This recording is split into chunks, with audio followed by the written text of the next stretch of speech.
Hi, this is Randy Finney with Right Side of the Chart, and this is a mid-session update for Wednesday, February 28th, 2024. It's 2 o'clock or 2:01 Eastern Times. I'm starting the video, and what we'll do here is just a brief update on the equity markets, show you a couple charts that I haven't showed you in a while, some kind of economic indicators. We'll look at the economic calendar, and then I'll get to some of the comments on the site like I like to do from time to time.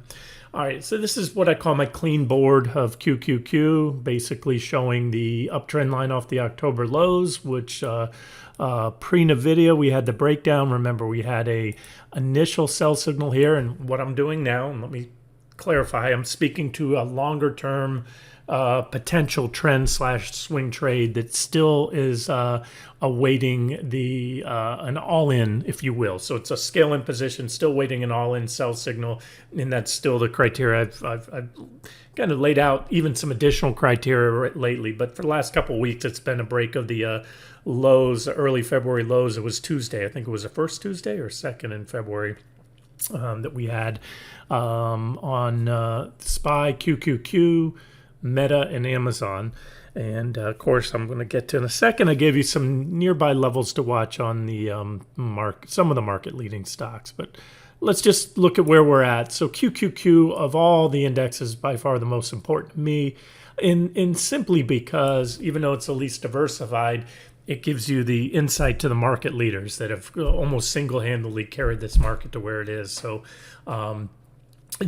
you get more clarity on those because of what is it, the top 10% of the stocks in the NASDAQ 100 make up literally over half the entire returns of the index. So we just need to know where those leaders are going and know where the market's going.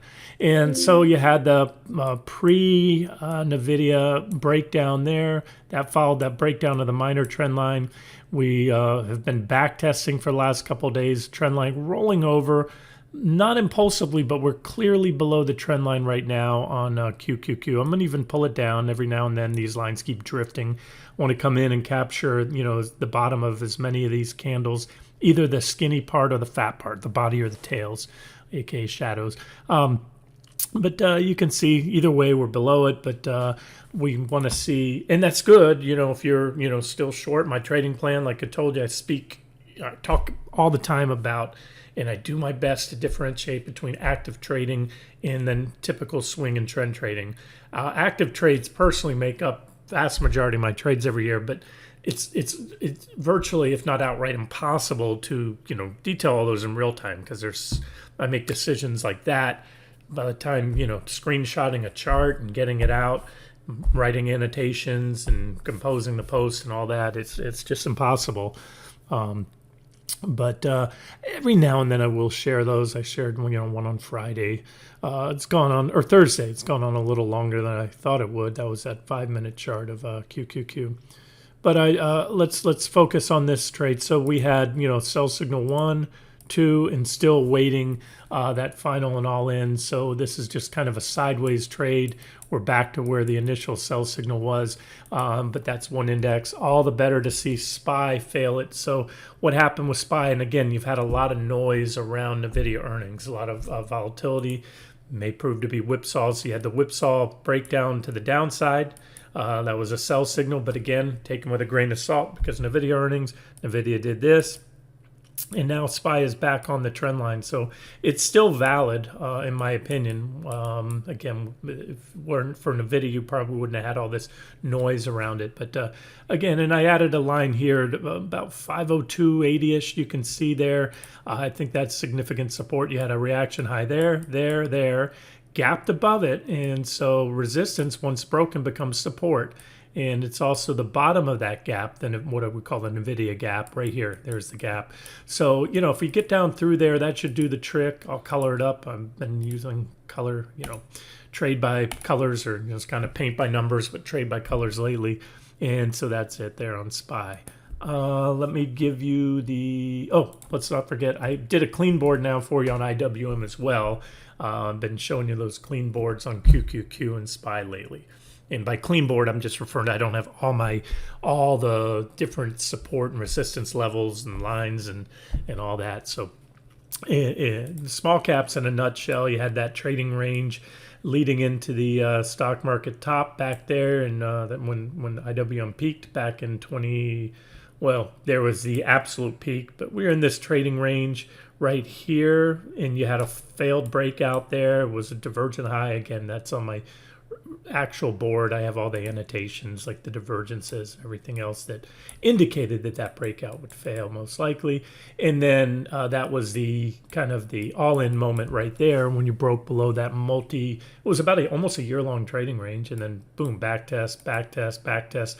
Couldn't get through, rejected each and every time, took out the 200-day moving averages, those red and blue lines, and then that gave us that drop in the small caps, which was from high to low, was a nice 33% drop.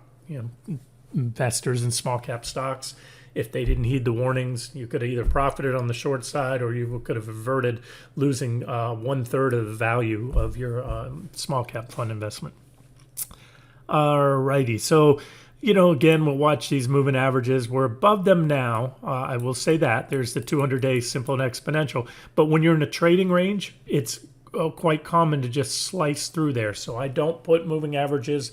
I put little, if any, weighting. I put almost a zero weighting on them right now, because in a trading range, that's the nature of it. You grind around. What's more important is the top and bottom of the trading range, which you can see in the purple box there. And where moving averages work really good in a bull or bear market is when you're in a strong uptrend, you're above them. Pullbacks to those moving averages usually bring in the buyers. And then once you break it, it's that in reverse. Rallies back to the 200-day moving averages, or objective short entries. But this is where we went kind of sideways on the small caps and started slicing through there. So I just wanted to address that. My thoughts, where I think it's going longer term. I still maintain these longer term targets on the small caps. T4 down here, we hit, these were my targets on the way down. And this has just been a kind of a weird, quirky, call it what you want, when you take that out. If you take out those highs, then you're going to call this, and it will be a new bull market, if you want to call it that. If you go down, hit T4, it'll just be, that was a long, not even a bear market rally, more of just consolidation. Again, it's kind of unusual. But that's, again, a weekly chart, and that's where I think the small caps are going. And if they get there, again, by going, I mean the next trend, stop when we get a leg down. If we get rejected here at the trend line, that's where I think we're going. That's about a 30% drop. What's going to cause that, or what could be the catalyst, very likely, of course, is the Treasury bond yields. Small caps have held up surprisingly well to this pullback in Treasuries, entering my yellow zone, which again means yields have been moving up. So yields are at multi-month highs. The yield on the 10-year, again, this is in reverse. This is bond prices, but we're back where we were back then at the end of December right there. And let's see where small caps are for kicks and giggles. Let's go. I can do it here. So that was December. That's where IEF was trading back then, December, early January. And I'm just curious because I haven't done this myself. Here's where we were down here. So small caps again have been resilient, and it's also technically induced. You've got this primary uptrend line they need to take out if you're trading on. This is a 60-minute chart, by the way, and it's wash, rinse, repeat stuff. You put in these divergent highs and correction. You put in a divergent low, you rally. Divergent high, correction. Divergent high, correction. And then if and when this trend line's taken out, that will most likely, in my opinion, be the catalyst to send us back down to the bottom of that trading range there. So that's the updates on the equity markets. And what is that? Well, no longer than I thought. We're at the 9-minute mark. All right, let me get to some other things here.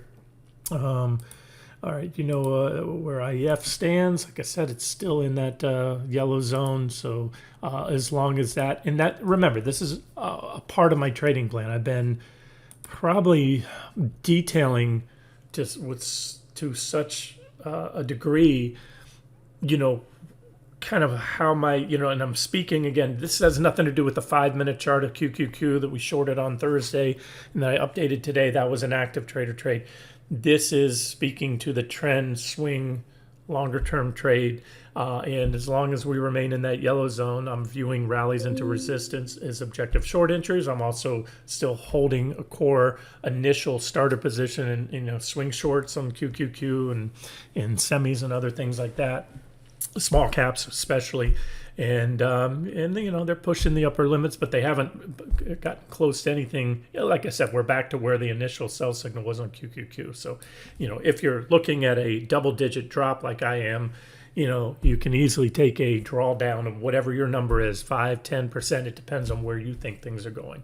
I've shared many times over where my longer-term targets are. Right now, I'm not focusing on those on a daily basis. We just need to this market needs to resolve. We need to resolve this kind of consolidation that we've been in with bonds, turn off all the lines. Bonds moving sideways now, like I just said, going back to where we were for months. And same thing for the most part with the stock market. It's up, it's up a little bit, but here's where we are from year to date. If we look back where we started the year, we're only up about 6% in the stock market. So, you'd think it's on fire right now. The going back right here, QQQ, you can see from the pop-up box about 5%. Well, let me do it the other way, from down to up. Yeah, on 5.5% from where we were around the beginning of the year right there. And so it's far from a runaway market. It's a market that I can't say stopped going up, but it's hardly going up at all. And that's reflective again in these indicators, these momentum indicators. Big part of my trading. It's not the be all end all, but this is that negative divergence I've been talking about. And you can see it steepening the slope of the divergence lines, meaning, increasingly negative slope. And that just shows, and guys, this is how and why they work. These are what they call momentum indicators. And so I see the comments out there, and I've been addressing these comments for weeks now that, the market's in an uptrend, but the momentum is turning. And this is what I do. I catch tops and bottoms. Sometimes when you try to catch a bottom, catch a falling knife, you get cut. And sometimes when you try to short a top, you can get cut as well. But again, you just set your stops. If the technical picture changes, and also define your time frame, your time horizon. So this is where I still have a very high degree of confidence that QQQ is going. And this is a target I laid out back in the beginning of 2022 when this whole thing started. And that's it. This is a cycle, the way it's playing out in my mind's eye. I figured it would be a much longer and different bear market than any we've seen in over half a century, or nearly half a century now.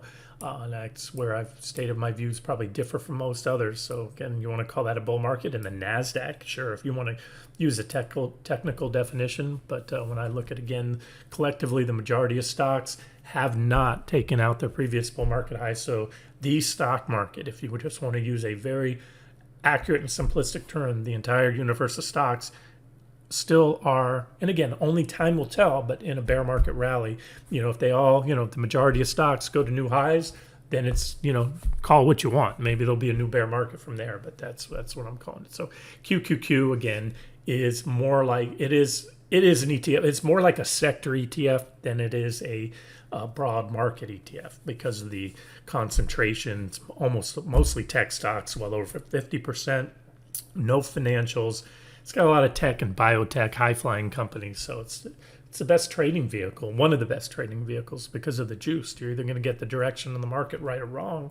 You're going to get paid more on QQQ than you will on SPY in most points in time. The only time we saw them both fall at the same amount in the bear market was back in the financial crisis, and that's because the financial crisis was at the core that were the financial companies, the banks and finance companies, and they had to be bailed out by the government. So, and remember, NASDAQ 100 doesn't have them in there, and so the tech was falling harder. But then if you factor in how much the banks imploded, that's what took them both down right about 55, 56%. But again, let's move on here.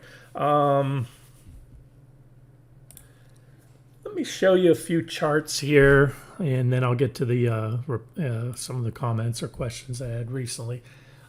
Here's just on no particular order. I'm going to click on this one because we had money supply this week. This is Oh, this is what I wanted to talk about. One of the things, the economic calendar. I already brought it up. We have a pretty thick economic calendar this week. I'm going to get to that in a minute when somebody asks me about Apple, and I'll talk on that. But this is, you probably can't see it unless I zoom in. So yesterday, yesterday, here it is. We had money supply, and money supply continues to contract. Now, most people don't, they talk about it once in a while on Bubble TV, but CNBC, but not often enough. And this is big. M2, again, you can read up on what it means. It's basically cash. It's money out there in the economy, cash, money in the bank, and they can tell you about what they include in it.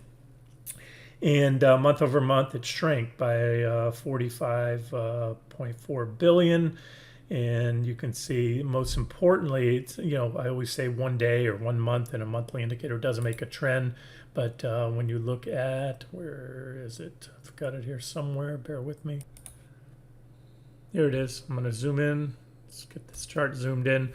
So the thing about it, guys, is that money supply has almost always over time grown. It's just more money is always printed, especially since we went off the gold standard. It's been a consistent slope up. They flooded the system with liquidity when COVID hit, right? With the nuclear response the Fed did right there. But this is, to my knowledge, I mean, maybe there's other points in time. The only time and it's not just a little blip. It's been contracting. It kind of, I'm going to go off topic here. It makes me wonder, and I'll get to Bitcoin in a second, but back in, and I would love to see some of these numbers. When you remember back in when Enron imploded, and there's been some big blow-ups. When the banks collapsed, the Fed, first of all, the Fed bailed them out in a financial crisis, and they flooded the system with liquidity then as well. But it'll be interesting when the Bitcoin bubble finally craters. Bitcoin is really nothing, and I know right now it's everybody who believes in it, and you got Bitcoin diehards. But now with the ETFs, again, that's where it just jumped the shark. The whole point of Bitcoin initially was to get away, circumvent the system and all that. And that's why Wall Street, it's probably why the government allowed all these to be approved. So now they can keep track, and it makes it more money is going to flow into these ETFs, and they're taxable now because the transactions are recorded, harder to launder money. Now you can still go with the actual Bitcoin, but let's just say that point comes where the next big, and there will be, you can see it going parabolic now. Again, I'll get to it in a second. When it collapses, that money goes poof. Okay, so let me put it another way. When Apple drops, and Apple has had many bear markets, even in the past several decades, many drops of 50% or more. But Apple has, number one, tangible assets. They own tangible and intangible, both tangible and intangible. They own real estate, they own the factories, they own, of course, intangibles are the patents and things like that. And it's a cash cow. So there's value there. The value on Apple, you can be quantified any given day based on the share price and the balance sheet and all that. But you can also say, so there's something there. So when Apple goes down, over time, it's not going to go to zero, whereas Bitcoin's worthless. So all I'm trying to say, I see a potential tremendous vacuum to money supply, because if those, when the day comes, and it will again, I'm not calling Bitcoin to zero. I have no idea, but I'm going to call for other 50% plus drops, and probably one not too far from now. Then that money just goes poof. It goes away, and because again, there's no residual value in Bitcoin. There's no assets. There's no earnings, and so anyways, I just want to point this out. But again, that's something to note, and that is something that formulates my longer-term outlook. I'm going to get to that again when I get to the comment section, because it just bears repeating. I can talk a bullish or a bearish talk on anything, but it's a whole lot different, when you talk where I think something's going and what the setup is and what we need to see to position for that. But there's a big difference of talking bullish or bearish on something and actually being long or short that. So please don't confuse the two. We're waiting for some longer term sell signals to put a core swing short, trend short position down on the market. Same thing on Bitcoin. I'll get to that in a second. Just wanted to point this out.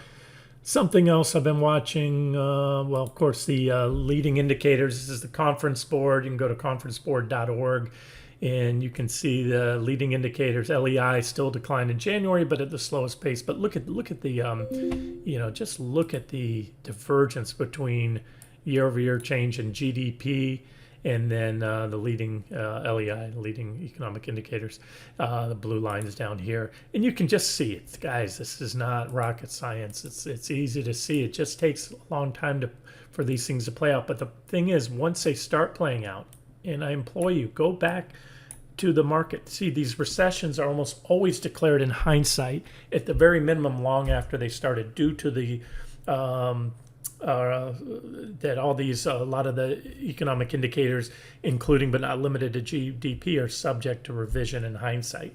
And so by the time the NEBR tells you you're in a recession, or it's quite often it's already over. So I just want to point that out. And again, look at the stock market and see what happened when you see these divergences. And this is real. This is a huge divergence right there. Now you go down here and they say the decline in January was fueled by a drop in hours worked in manufacturing and the negative yield spread. It's a good site to check out. Keep an eye on it. It said that U.S. LEI did not signal a recession in January, as 6 of the 10 components contributed. But again, you can look at the chart. It seems like we're quite likely, almost certainly headed there. And again, that's one I'm watching. Another one I'm watching closely is I watch a lot of stuff, a fraction of which I share on the site, because again, there's just so much out there. But this stuff is fundamental analysis. I talk all day long. Most of what I do is technical analysis on the site. But fundamental analysis is very important, especially when you're looking at bigger picture. Where is the economy headed in the coming years, coming months to coming years? And one thing I watch is the housing market. Now, look, you can look at national. I watch some of the hottest ones. I'm a Miami native originally. I live on the West Coast of Florida now, but born and raised in Miami, and very, family friends there, and acutely aware it's one of, if not the hottest real estate markets in the country. So it's going to be, ground zero or one of the next, big drop in the housing market.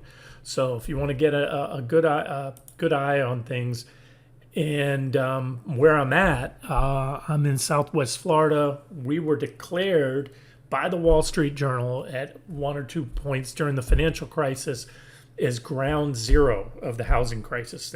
Some articles said we were, and a couple articles said Las Vegas.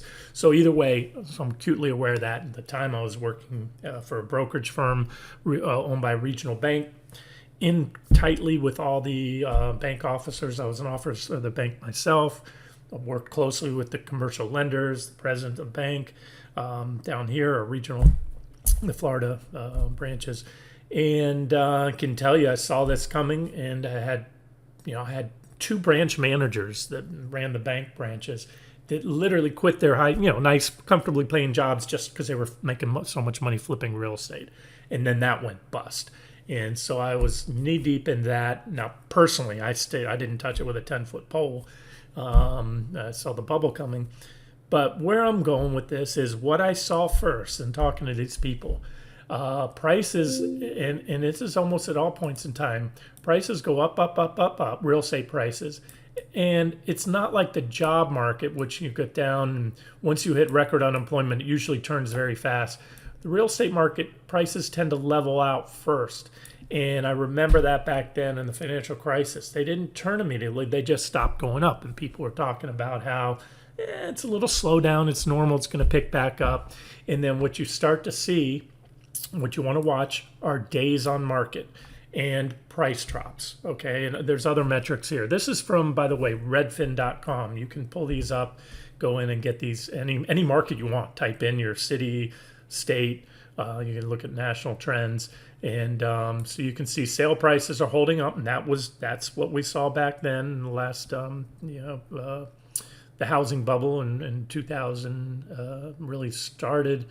I remember prices started flattening out around 06, And remember, the bear market started in '07, October of '07. So it was a while. They were going up, up, up, and then they just stopped going up for a while. And again, these were the things I looked at, days on market. So you look where, this is as far back as I can go, 5 years.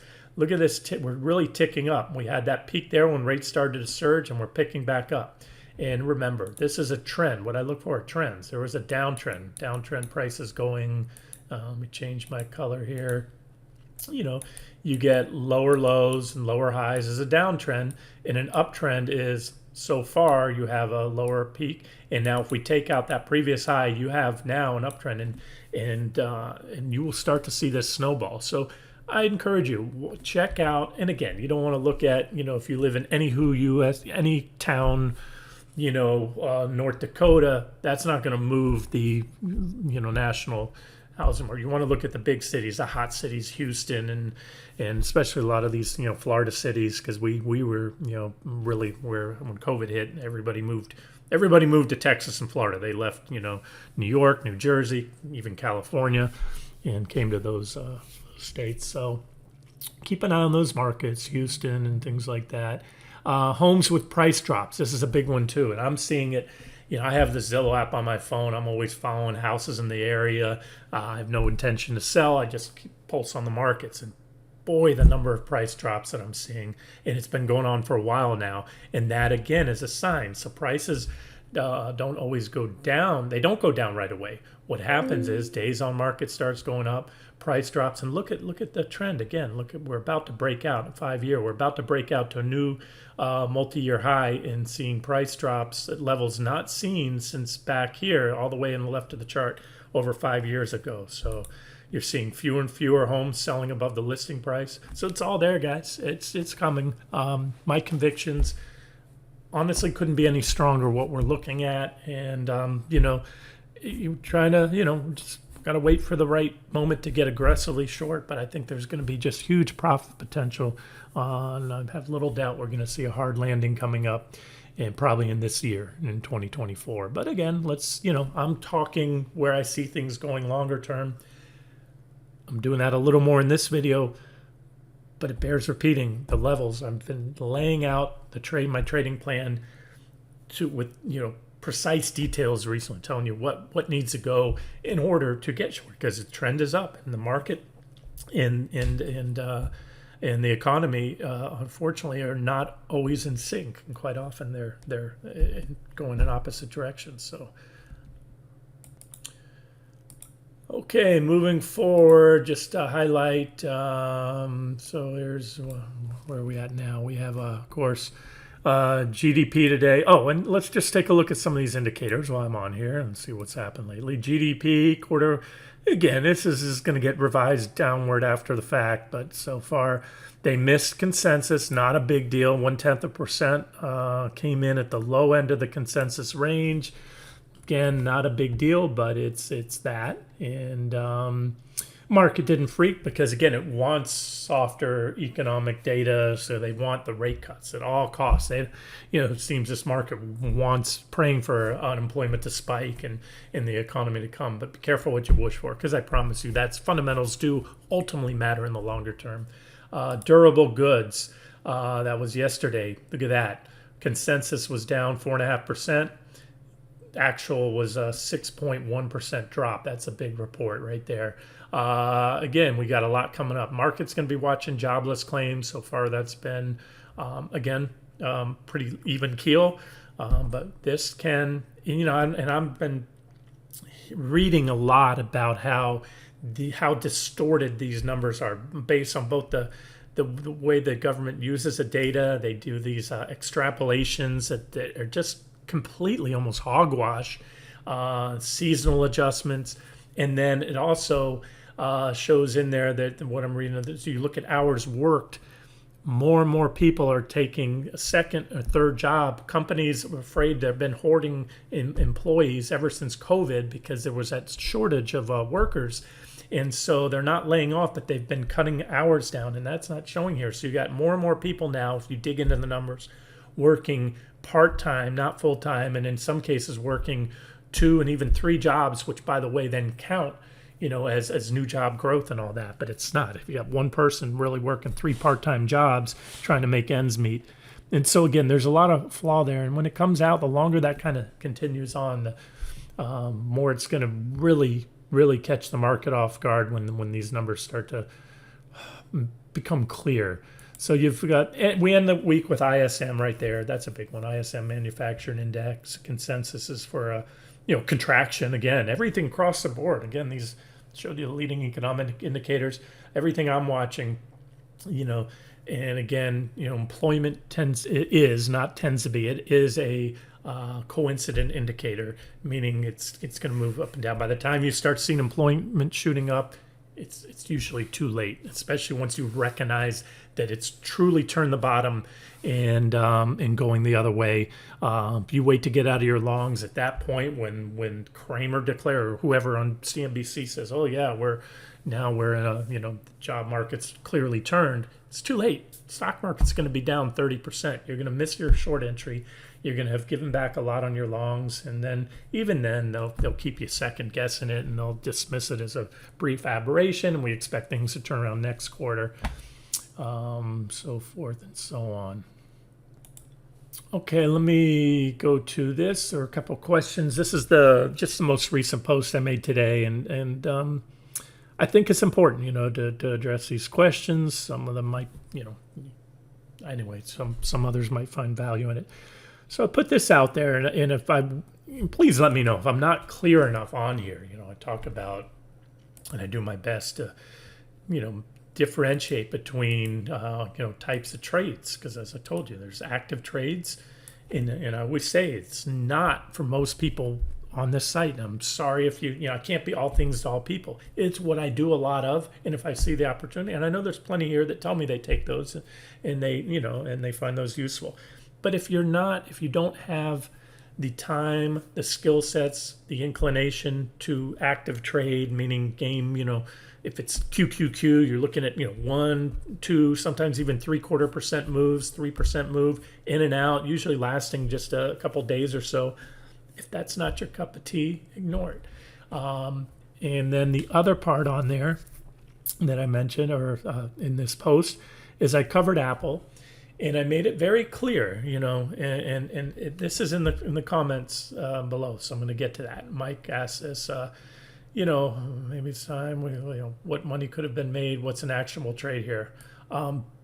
Mike, no offense, but if I didn't answer that, it's actionable, both of them, what to do. But I'm assuming you're talking about Apple here, my guess.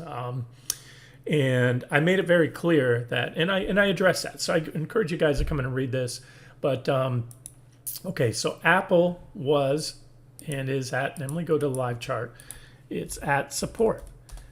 Remember, my job, this isn't a follow me site. If you wanted to do it, if I would start a hedge fund, you put your money, if you want to follow someone, you can't follow an active trader, but, if you just want to be told what to buy and sell and just take orders, just put your money in a hedge fund or a mutual fund. If you want to learn how to trade, learn how to, whether it's for long-term investing, swing trading, technical analysis, things I've learned the hard way, it costs me money. That's what I do, is I share what I've learned, I share what I see, and whether or not I take a trade. And so on Apple, I made it very clear. The last time we bought Apple was right here in the beginning of the year, and I was a long trade. I went long Apple, went long the market, came the bounce. It was right here, it was on the 60-minute chart where we hit that target. We went up, it was 191 to 192, so it was right there.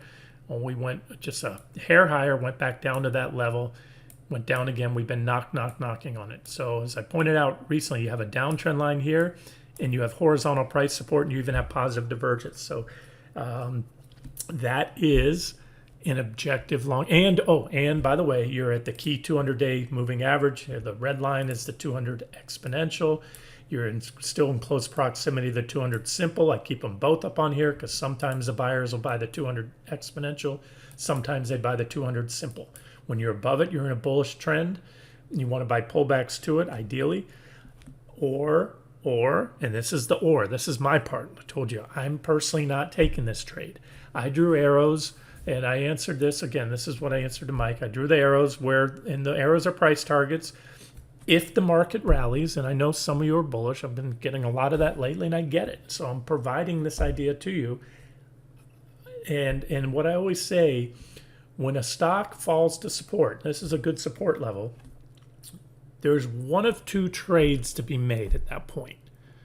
Of course, you can stay out of it, but if you either go long on the pullback to support if you believe the stock will reverse and there's a tradable bounce to be made, right? And that's what I showed you today. Or if you believe that support is going to break, which I said in the comments, Mike, as I do, I will sit and wait. Now, I'm not going to short Apple at 180. That's great support. If anything, you put a gun to my head, I have to go long with a stop below because that's the only trade to be made. Now, if it breaks that level, in one fell swoop, you're going to break this very well-defined support and you're going to break the 200-day moving average. And when that happens, that's usually when the sellers step in. You can go back in time.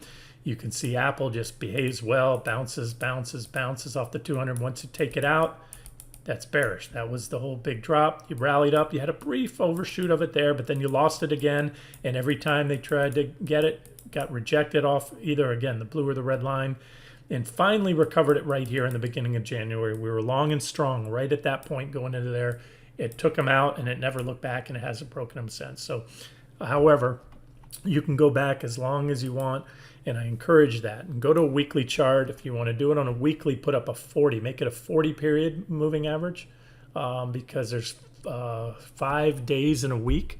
So if on a weekly chart, a 40 EMA or 40 SMA is the same thing as a 200. And you can, again, see the history of Apple, of how it behaves in bull markets off these 200 days. And there, boom, entered a bear market or a correction that was double-digit drop. And you wanted to be short under there, and then it took it back here and you were long. Took it out and it was in a bear trend. It kept getting rejected. So I encourage you to put these lines up on your chart. Some stocks behave better than others off the 200s. And if you see a stock that doesn't have a history of behaving well, meaning reversing when it hits it from above or below, or you're in a period of choppy, like I showed you on IWM a minute ago, that's when you want to kind of step back and say, okay, it doesn't really matter. Okay, we're above it today. Now we're down below it tomorrow. You'll get whipped to pieces. So learn to recognize those pullbacks and to moving averages work good in clear up or down trends, but not in sideways markets. Okay, so back to the trade idea. Remember, I gave you a handful of big tech stocks the other day, and it's these yellow levels that need to go. And collectively, when the majority of those go, that'll increase my confidence to add to short positions. And then these are kind of still the all-in levels from way back here. That was back last fall, and we went long off those levels. So, again, been gaslighted by a few people on the site saying I've been shorting the market for over a year now or whatever. Not true. This is where we went long. We had quite a few. In fact, Apple, the last couple trades on Apple were long trades. I took that one. I told you I took it, and I actually got out early. I didn't even hit T2. Did I? I can't remember. I think I sold that one first target, but then we hit the second target. But either way, this one for now I'm passing for the reasons I said. And the other reasons, and it's also addressed in the comment section today, I think it was Mike as well asked, why, we have, I gave you a few market-leading stocks the other day, and I give you white levels that go, and we were right here. We were above this in Microsoft. It since got taken out. That's this gap right here. That's the bottom of the gap. And now we're back below it. Once we broke below it the other day, there's your red candle. It was right after I posted it. And then we've been trading below. It's only a minor trend, resistance level now. It was minor support. So it is a check mark. It's not a big one. I want to see that primary uptrend line, especially 397, go. That'll be a big level. So if Apple, this is how my brain works. It's all together. I have alerts set on these, but I also look at them every day, 20 times a day. Apple 180, Microsoft 397, NVDA 742. Again, this is stuff I've covered. Amazon, you already took out the first trend line there. You have a secondary trend line, parallel trend line right there, and minor price support. break of that should bring us down to my yellow line, and then that's it, about 165.74 should do a trick to backfill that gap.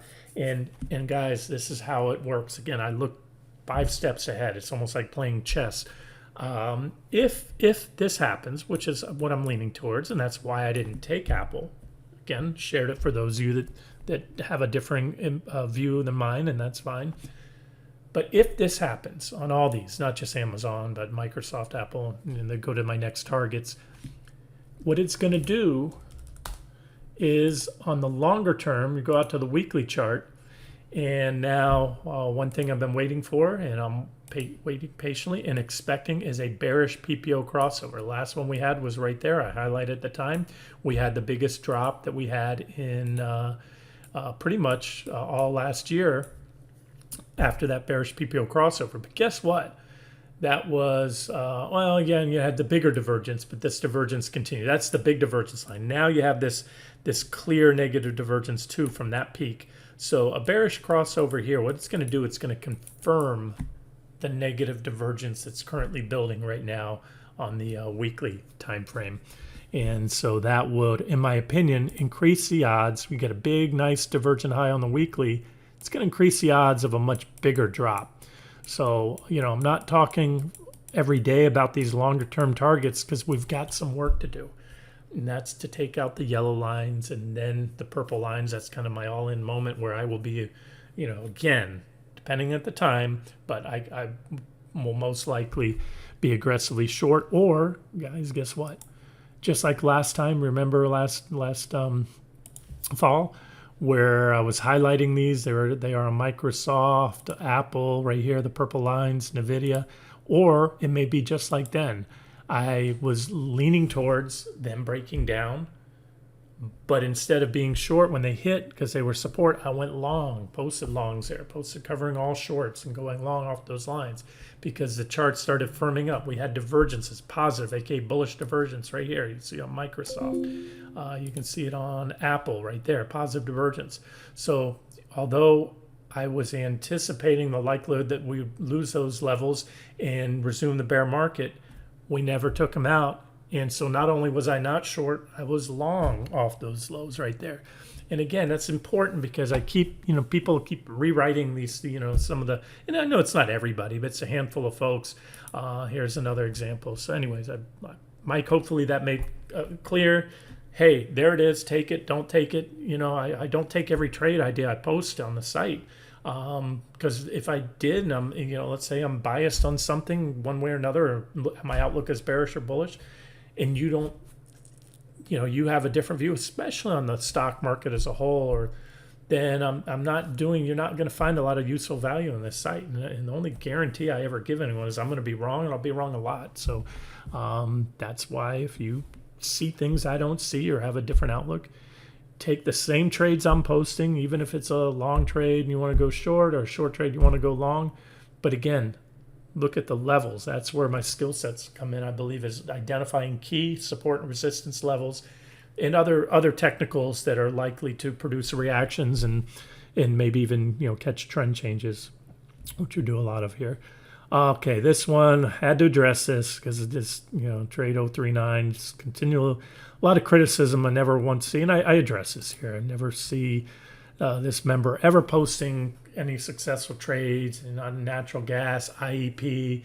We've had probably quite a few winners lately. Look, it's not a hot year so far. By all means, I'm not batting 1,000 right now. There are times where I'm batting close to 1,000. It's been, as the market's grinding, it's been a tough, semi-tough year. It's been more conducive, as I mentioned, too, heading into the end of the year to active trading.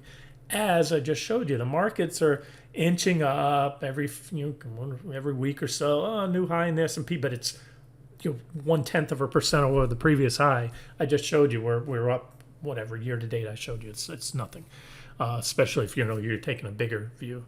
But with that being said, this I just can't. I have to address outright false statements here. Multiple sell signals on GBTC back in December and January, and I almost lost on all the trades. So now ignore crypto trades. Okay, so if you go back, the only post on in December that I can recall and I could find was one a setup that was above a trend line. Bitcoin's still above that trend line now. Had a brief break afterwards, but I never followed up on that one. Either way, it would have just it went right back above the trend line and went a hair below it weeks later. But that was only a short setup at the time. It wasn't actionable. And then the next time I started covering Bitcoin and everything in January was only bullish, clearly bullish. I went on to state, and again, links are here. The video is there. It was January 23rd. I said there's a bullish falling wedge. I said Bitcoin is at support, and I said a very good support with a bullish falling wedge, positive divergences. You can go long right here at support, and even better, or add to it if it breaks above the bullish falling wedge and then breaks above the next level. And that was the low. That was, again, these are, you can click the links there, but that's what Bitcoin did. It rallied from there, from January 23rd here. I don't know. Let's see. I was covering either the futures or BTC, the actual crypto. But when you go to January 23rd was right here. That was the low. I posted as a long there. So, it's one thing to say, oh, you missed this trade or whatever. But no, it was a long. I posted shortly after. I took profits because we had a back test. There was a trend line. I made a nice trade off. I didn't catch every bit of it. But please, don't state false facts. If you can show me where I was shorting and giving multiple sell signals in Bitcoin in January, let me know. But I've looked. I remember because I've been trading it. I had actually one short. Shorted it, based on some technicals leading up to that approval of the ETF. I mentioned covering it there, but that was the last official trade, and that one I didn't even post ahead of time on the site. It's just something I took a quick trade on it, and then covered it and went long over here. Okay, I'm just scrolling through there. I see this post says F my puts. Yeah, again, I don't have any skin in the game on Apple, so I wish you luck on those puts. And, as I made clear, I passed on the long. Chances are the next trade I have on Apple will be a short if it breaks that. But a lot of economic indicators, and if things hold up and I see Treasuries rally, get out of the yellow zone, go into the green zone, Apple hold that support, break out above that downtrend line I showed you, I might be long Apple. And I may be short. I'm a flexible trader, guys. I might talk a bearish or bullish talk on one thing. I showed you a bullish setup on Apple. There was objective entry. That's all I could tell you. Can't guarantee the trade plays out, but I can promise you it's objective to go long. A pullback to the 200-day moving averages and very good price support on Apple, especially in an uptrend and especially when it has positive divergence. Hard stop. That's it. Take it, don't take it. Mike, how'd you got stopped out of UNG overnight? I don't know if Mike replied yet. I haven't refreshed. Yeah, I don't know him. Maybe he meant the after-hour session. I'm not sure what he's talking about. And I don't know where his stop was. So I can't, Mike. I can't reply to that. How are we looking? Natural gas looks good. Remember my proxy. I'll usually trade futures when given the option over ETNs. For one reason too, you can't. If it's overnight. UNG ETNs aren't trading overnight in an after-hour session. Yeah, but I always said I don't use stops in after-hour session. It's a wild, wild west. If you have a stop, remember, you can't use stop loss orders, only stop limit. And it's hanging out there. And they meaning the nefarious forces, the powers that be, if you work at Goldman Sachs, go get your order. They'll just hit your stop. And so, you're kind of subject to especially natural gas. You're subject to these big gaps. Again, I'm not pushing or trying to sell anyone on trading futures. I don't work for the CME or CBOE or CME, but either way, this is, you can control and mitigate losses on futures because of the round the clock trading. And there's that trend line. Then it's highlighted. You can buy pullbacks too, including that last one there. It's been in an uptrend series of them, just made a higher high today. I've tweaked one of these levels. I think it was this one right here. Yeah, I ever so slightly tweaked this line earlier today just to come in right of those previous reaction highs, and now we're above it.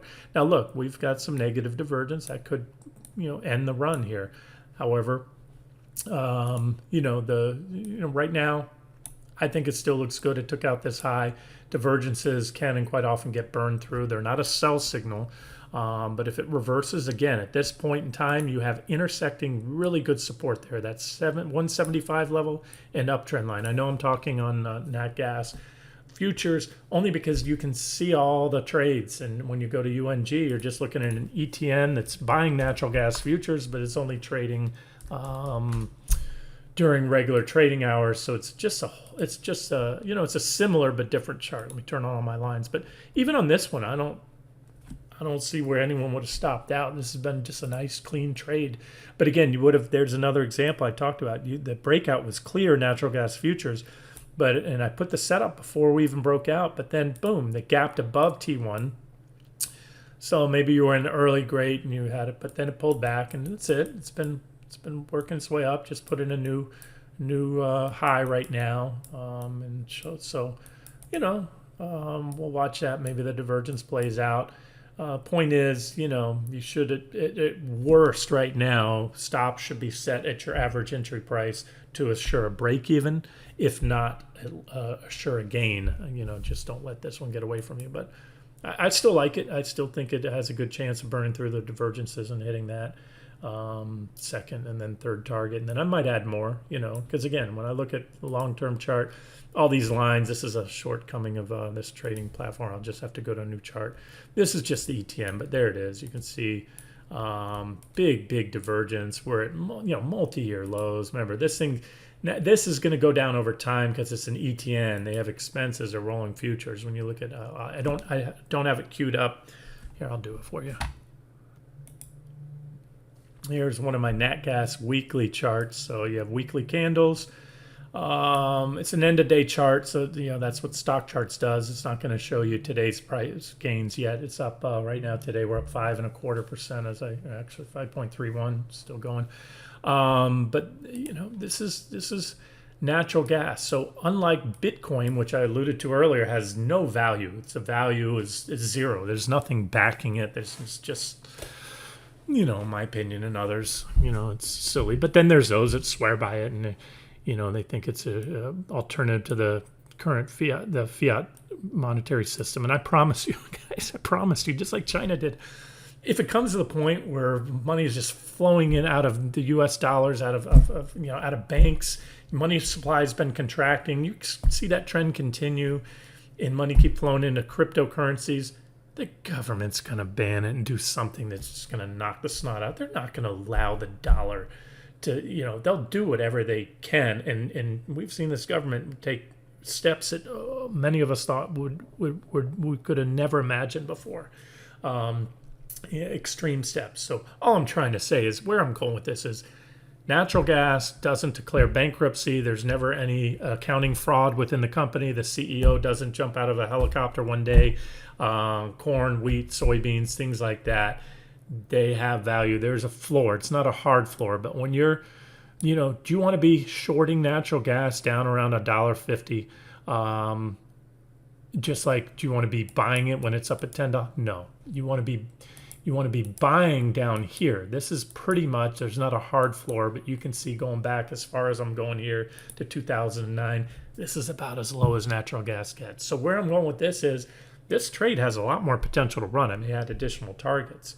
And so anyway, I just wanted to kind of get to that. And look, big positive divergence too. It's one thing to fall down to the low end of a multi-year range or historical range really, but all the better when you have positive divergence. You can see, we had it right here, on my chart. This is old. I haven't had, these are lines I've had here forever. And we made these trades. There's a divergent low there, and before it was all said and done, natural gas did that. Last time before that, I had a divergent low, was right there. Before all said and done, it did that. And then back here, I had a divergent low, and that was, it's a double or triple. It went from, 250 up to, and that one, 650 or so. Okay, I think that point's been made. And last but not least, somebody in that same comment thread asked, hey, is it time to short Bitcoin or something? I don't want to step in front of that bust yet. Again, the last trade was long. I did put a short setup more recently, but it's not below that level. and it's still going up, and I see absolutely no. I need to see something in the chart. Just because something's going up, just because something seems parabolic. Again, this is an end of day chart, I believe. Let me see. Maybe it's updated. Doesn't say EOD, does it? Yeah. Okay. Maybe this one's live, but it's coming up to. Traders are going to be looking at that previous high right there in Bitcoin, and again, I just need to see a little bit more. Let me look at. We may get on GBTC. That was the first to market. There's those other ETFs out there now. I got to start putting them a watch list together on all those new ETFs. But you can see this is, and I'll tell you, over the years, nobody bets 1,000, but I've called a lot of the major turns. I've had way more winners and big winners than losers on trading crypto, both GBTC and or the futures. Divergent high, sell signal, divergent high. And so this is where these last two big drops came off these divergent highs. We had longs here. You can see all the trades on here. There were so many trades, most of those successful. But this is it. So we're coming up to those previous highs, potential buying climax. But again, this is it's a kind of a new thing. So I'm a little, let's be the second mouse on this one, not the first. Because you have all these ETFs and there's limited supply of Bitcoin and there's that FOMO trade, and I get it from a fund. Everyone wants to put money in those things. So anyway, I'll have to see something in the charts that make me want to short it. I don't see divergence here on the 60-minute chart right now. Obviously, I'll be looking at the futures and Bitcoin Cash and all that other stuff. I just wanted to update that and let you know I'm watching it and when the time is right. The next trade for me at this point would be not to chase this rally, but would be to look for an objective short entry. Okay, guys, a long video. I'm just going to wrap it up here with crude. Like I said, I don't have a position in crude, but I'm watching that really as a gauge for inflation and all that. There's that key level I've been talking about, 74. Popped it today, but so far it couldn't hold it. So that's not it has to close solidly above there. And it hasn't so far. Again, that's pretty decent resistance there. You can also see it on crude futures. And you have this potential divergence. Now, if it pops it and keeps going, it's going to burn through or take out these divergences. That's going to be bullish. And I can all but promise you this is going to put the brakes on the stock market. Because that's going to be a lot of renewed talks about inflation coming back. So we'll see. As of now, the market's been mostly dismissive, pretty much dismissive if it's at new highs, with crude oil making highs since it's in an uptrend since it bottomed. I mean, back in December back there, and it's clearly zigzagging up in an uptrend. But again, if it breaks this, I think that's kind of like that yellow zone I gave you on IEF, the 10-year Treasury bond. That's going to be, let's say, I think we're already, let's just call that whatever. Call what you want, yellow, orange, I don't care. It's going to be a zone where the market will most likely start to take note of crude prices going higher. And like I said, Treasury bonds are kind of doing their own thing. Can't write them off yet because you're coming off that divergent low on IEF, the 10-year. But the big level is just really these recent lows. If this whole breakout fails to, and at most, I'm still targeting at most up to 94.52. And I mentioned that a few days back before it even broke out and after. You can be long treasuries if you want it as an indirect hedge to your index shorts, because if this rallies, that's going to be, should be net bullish for the stock market. And again, things don't change for me much until we get back in the green zone. So if we do that, then probably get rejected there, head back down. And like I said, every tick, this is really the level to watch now. If you want to just keep it very simple, set 2 price alerts, set one under the recent lows, about 93.45 or so, or roughly on IEF, and then set alert above 94.50 or maybe a little bit. And boom, if that pops, then you might want to be a little more cautious. And remember, my plan was to, have a short bias as long as we're down below here, but not above here, unless guys, that happens because of a flight to safety or other factors. One day the bond vigilantes are going to step in here. Biden keeps spending. Trump was a spender. So whoever we're going to get now looks like the same thing. They're both, just unlimited government spending, and it doesn't matter until it does. That's kind of my yogiism. And one day, bond vigilante, we know that foreign governments have been net sellers of treasuries. And, if that trend accelerates, or again, the bond vigilantes come in and say the U.S. is just overstimulated, their debt to GDP ratio is untenable, especially if rates start going up. It's then, it'd be very, again, if this is the bonds drop and rates go up. It'll be just crushing to the federal government trying to maintain its current debt service and continue to issue new debt to finance our huge deficit spending. All right, I will wrap it up here. Again, that's all stuff to watch. May or may not happen. If it does, react to it. Let me wrap it up here and get the video out to you guys. This has been Randy Finney with Right Side of the Chart. Have a great day.